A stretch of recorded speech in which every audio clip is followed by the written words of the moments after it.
साहेब मग ते जीबीकेचं तुम्ही व्हेरीफाय केलंय का? जीबीकेचे जे बॅलन्स आहे तुम्ही डायरेक्ट आरोप करताय, तुम्ही ते व्हेरीफाय केलेलं आहे? तुम्ही डायरेक्ट अमाऊंट सांगताय ती तुम्ही व्हेरीफाय केलेली आहे का? मोबाईल असतो, फोटो असतात, त्याच्यानंतरच एखादा आणि जवळपास दिलेले 70 लाख रुपये 70 लाख रुपये जर बॅलन्स असेल, उदाहरण पकडतो त्याच्यावरती एखादा तिसरा परमिटर नाव व्यक्तीचा बॅलन्स असतात, तर परमिटर म्हणून वसूल करतात. आणि साहेब मी काय म्हणतो साहेब जीबीके वरती डायरेक्ट आरोप करतात व्हेरीफाय केलेलं आहे का? मागच्या वेळेला आमची मागणी होती विजयवाल्याचा टेंडर रद्द करा करून मागच्या वेळेला आमची मागणी होती. विजयवाल्याचा तुम्ही व्हेरीफाय केलं एक मिनिट मी काय म्हणतो जीबीकेच्या त्या फ्रेम जीबीकेच्या तुम्ही त्या व्हेरीफाई केले का? जिसका बैलेंस है उससे वसूली नहीं करके उसको रीटेंडरिंग करने को, उसको नया टेंडर दिया है, उसके बारे में कोई बात नहीं कर रहा.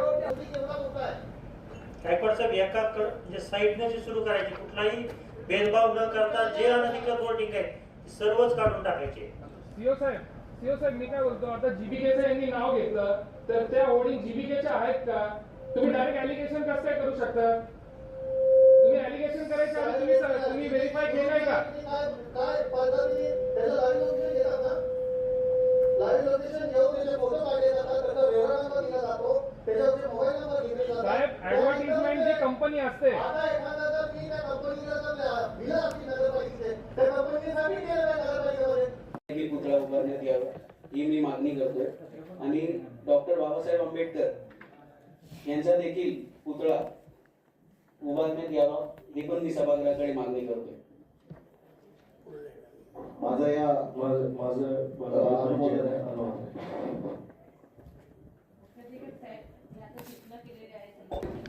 बी कॅबिन रोड येथे जो आपण न्यू बॉम्बे करून हनुमान मंदिरकडे जाणारा रस्ता आहे, संसदरत्न डॉक्टर श्रीकांत शिंदे साहेब खासदार यांच्या मार्गदर्शनाने डॉक्टर बालाजी किनीकर आमदार त्यांच्या नेतृत्वाने निधी मंजूर झालेले, ते निधी पडू नये किती दिवसापासून निधी येऊन म्हणजे आहे तरी सुद्धा तो रस्ता बनला जात नाहीये.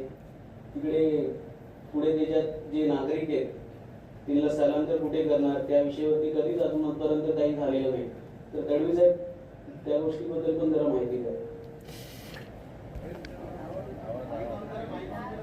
चौक ते बॉम्बे हॉटेलच्या समोर काही भागात कॉन्क्रिटीकरण झालंय, परंतु त्याच्या पुढे अतिक्रमण आहे.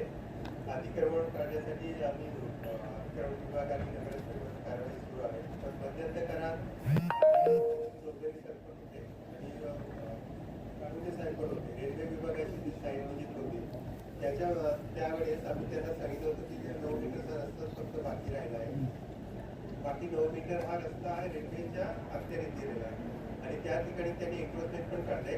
त्यांना आम्ही विनंती केली की बाबा 9 मीटरचा पोर्शन जी घरं आहेत ना त्यांना पण तुम्ही त्यांना मोबदला द्या आणि मोबदला दिल्यानंतर ही घरं निष्कासित करा. तर त्यांनी ते मान्य केलेलं. आपल्याला सर्वे करायचं आहे, पण आपण सहकार्य केलं तर सर्वे झाल्यानंतर आपण सर्वे करून केलेलं, मी सहकार्य करून मी स्वतः उभं राहून सर्वे करून दिलेलं आहे. आणि sir door to door survey करावा लागणार आहे. तर प्रत्येक घराचं मोजमाप घ्यावं लागणार आहे. आणि रेल्वेवाली आपल्यावरती एवढे निर्बंध कशाला होते? रेल्वेवाली का आपल्यावरती एवढे निर्बंध होते? ते लोक कशाला